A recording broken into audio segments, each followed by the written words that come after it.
Alan, the bank holiday weekend as a whole, what's your take on it? What a great question. Should have had more points.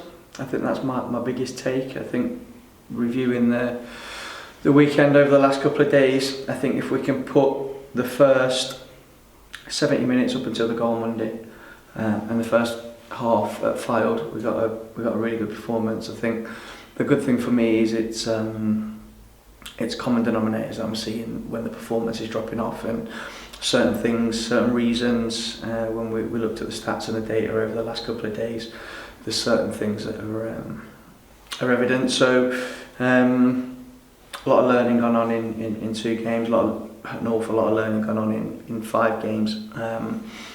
But we had a good meeting this morning with the players about where we're at as a team at the minute, and we're kind of clear of where we're strong, and where we are strong, we're really strong. When you look at I think it's important when you have such a hectic start that you take away all the noise and you look at the facts, and when we do that, we're awfully strong in certain areas, and the stats show us that we're in the top 3 for a lot of things. But there's an awful lot of work to do as well, and we need big improvement in certain areas. So it's very clear. And I'm happy with the plan that we've put in place to move forward. So it's been a good couple of days, to be fair, because it's given us time to sit back and review and have a look at not just the weekend, but the start of the season and where we're at, and how we move on.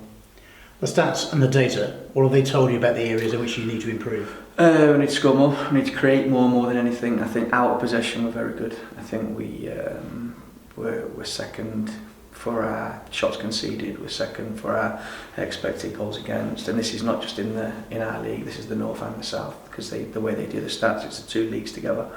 Our pressing's in the top 3. Everything out of possession and defensively wise, I'm really pleased with. It's what I thought it was. It's individual errors that have cost us goals, and when you do look at all of the goals we've conceded, they are shining individual errors. They're that blatant. But as strange as it is, that's a pleasing thing because it can be solved. So as a team, without the ball, we've been really good. We've had a lot of possession. I think we're second or third in our league for the amount of possession we've had. We've got to do more with it. We get better at a team with the more we start creating. We need to get our expected goals data up. I'm a big believer in data. I've worked with it for too long to know that it works. So we need to get that up. We need to create better chances. We need to create more chances. We need to have more shots. So that's our area we've got to focus on. You mentioned the goals you conceded largely down to individual errors. In some ways, is that better than if it was systemic errors? In other words, if the system's wrong, you can sort out individual errors, right? Yeah, totally. And it's, for me, that's the easiest part, because I think I've worked with this way of playing, I've worked with this system to a certain degree, and things will change in the system at times, tweaks, not major things, but it's always the same way that we concede chances. The team are aware of that.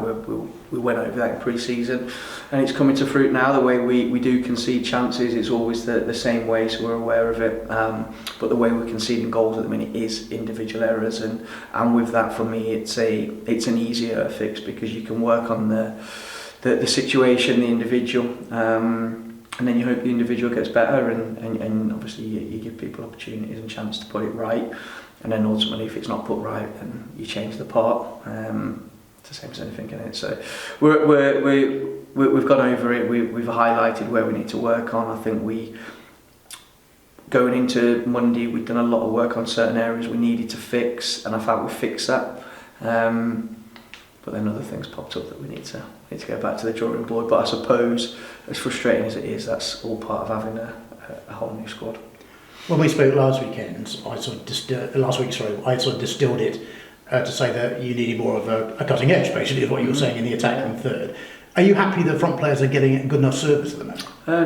No. I think, like I say, in terms of putting it into black and white, because it's so easy for everybody to have opinions and to have thoughts. And I was listening, somebody actually sent me, I don't know why I sent it, but I think it was just to put things into perspective. Someone sent me a clip the other day of somebody having opinion on what we're doing in a clip, but they have only actually been to one game, so that's football, and that's for me why I always look at the stats, and the stats tell me, and the data tells me, we have to improve our expected goals. That is in a really simple summary, that stat I've learned over the years where I've worked at clubs that rely on data. When you get that stat to where it needs to be, you win games. Sometimes you'll have a really high expected goals, but not be taking your chances, but over time you do end up scoring goals and winning games. Our expected goals isn't high enough at the minute, so that's where we need to improve, and that comes with creating better chances, creating better opportunities for our forward players, having as much possession as we have in, but being more purposeful with it, and that comes from work on the training ground, and that's where we'll head. For the benefit of those who might not know, expected goals, which has kind of crept into football in the last couple of years really, is that sort of chances created that can be turned into goals in layman's terms? Yeah, so for instance, if I'm 30 yards from goal and I've got 8 of the opposition and 8 of my own players in front of the ball and I decide to shoot, the chance of me scoring is really low.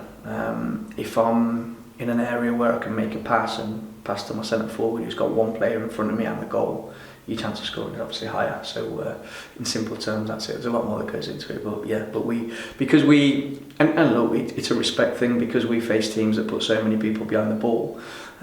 We have to be better at breaking that down, because we can keep the ball and go side to side, and it looks nice at times, but we have to be better at penetrating. We have to be, when we've put the second most crosses in the league in the box, in the north and south, but we've not had enough movement and creative play in and around the box. So it's okay putting the ball in the box that amount of times, but you've got to make sure that it's done with quality, and then when it gets in there, the movement and the positioning is right. So there's loads to work on, and it's frustrating for me because I want it now. I wish I had more hours in the day, but I suppose it's part of the new build, but we need to hurry up. You see, to me, that is almost more important what you just said there, because, okay, I'm old, so data and statistics has come into it, and I accept it's got its place, but if you're putting the second most crosses into the box and you're not getting on the end of them, therein lies the problem, largely. Yeah, look, it has to be done with quality. I know a real high calibre Premier League manager that was using stats and data 30, 40 years ago, and back then it was a case of they looked at data as the more times you put the ball in the box, the higher chance you've got of scoring. I fought against that, because you can stick the ball in the box 1,000 times a game, but if it's a crap ball and there's nobody in the box and the movement's crap, it don't matter how many times you put it in. So it's got to be done with quality. It's got to be done with a thought process. And then realistically, it's like any league, you're relying on, at that end of the pitch, you're relying on the quality of player. You're relying on the players in the forward areas to do what they get paid for and bring that quality. So it's twofold. We have to give them the service, and then they have to do the job. And that's football in a nutshell. For all this, it's been a solid start, I would say. It sounds like it's been a bit negative so far, but it's been a solid start, if unspectacular. Is that fair? Yeah, you've summed my mindset up, because I felt like, and I said to the players, because of everybody wants a flying start, and you look at the teams that have flew out of the blocks, if they can keep that going for the whole of the 46 games, they deserve to be up there and to win it. But that'll be tough. I think for us, it's been more frustration than negativity, because I know how good these players are, and I've said to them over the last couple of days, like, there's so much good stuff, and I think we said it the other day, all the good stuff gets lost in all the noise, because everybody wants to win every game and expects to win every game. But I'm probably coming out of the back end of the last couple of days, I'm even more positive now than I was at the start of pre-season, because what I've seen of this team, what I've seen of the league, if I'm being honest, the potential and the growth we've still got left in the team, I'm more positive now than I was in pre-season, because now I've got facts, and I can see what people can do, what people can't do, what the league's producing, what the opposition are producing, and what we're producing, and where we can go. So look, for me, it's not negative talk, it's frustration that's talking, and that's because I know how good these players are and how good they're going to be.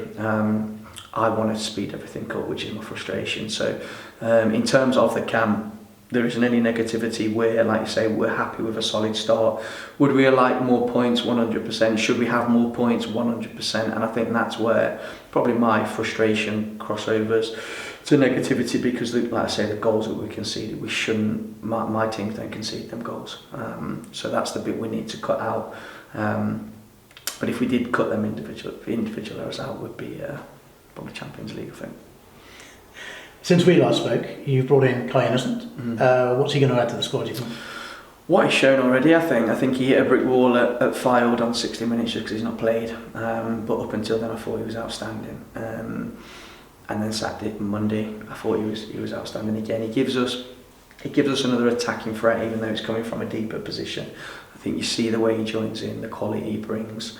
I think for Reece, it helps Reece. I think Reece has marked him as Caleb marked too. He's very, very similar in what he does.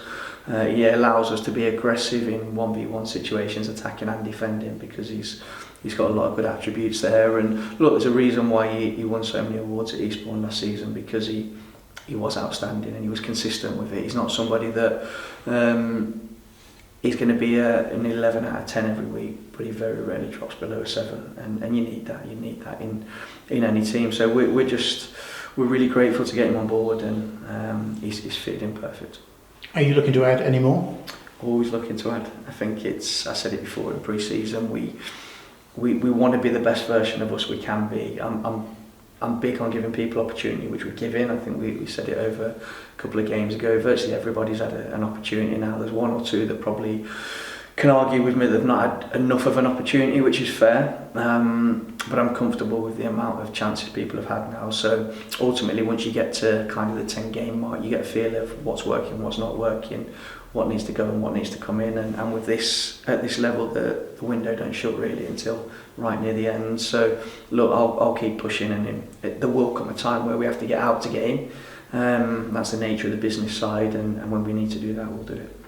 A word about Curzon Ashton. Obviously, that's where you're off to next. Yeah. They've done well really, because they came into the league, they kind of established themselves quietly, and then they pushed on there, and they're a force. Yeah, good team, really good team. We watched their game back from Monday and from Saturday, and they picked up a good result at Buxton over the bank holiday weekend, which will give them confidence.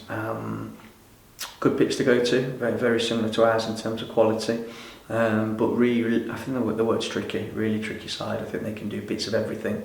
So we'll know what they'll bring to the table, but for us it's about kicking on from the first 45 at Fylde, kicking on from the first 70, making the bits we need to get better, and putting a real focus on us, because I do honestly believe if we can maximise our strengths, we'll give anybody in this league a game. And fitness issues, how are you looking for the weekend? Good, really good. The two boys that were out, Toby and Moons, are coming on really strong, which is a bonus, because we've not really mentioned them, but they're two massive attacking players for us, and we're speaking about stats and XG and all that doo-doo, but realistically you need good players, you need good attacking players, and we're missing two big ones there. So the quicker we can get them back in the fold, the better, because I think, especially with Moons, we've seen pre-season what he brings. He has an effect on other players as well, which is a big thing. So we've got to get his timing right, because as much as I want him back Saturday, I'm not going to risk the 40 odd games left. So yeah, we're in a good position for injuries, touch wood. Is Dan Mooney slightly ahead of schedule where you thought he might be immediately after the injury? Yeah, way ahead of schedule, which is good. Like I say, it's a balance of pushing and being sensible. So Dan would play tomorrow if he could. He's that kind of guy. He's desperate to get back, and he's moving really fast in the right direction. So as soon as we think it's safe to get him out there, we will.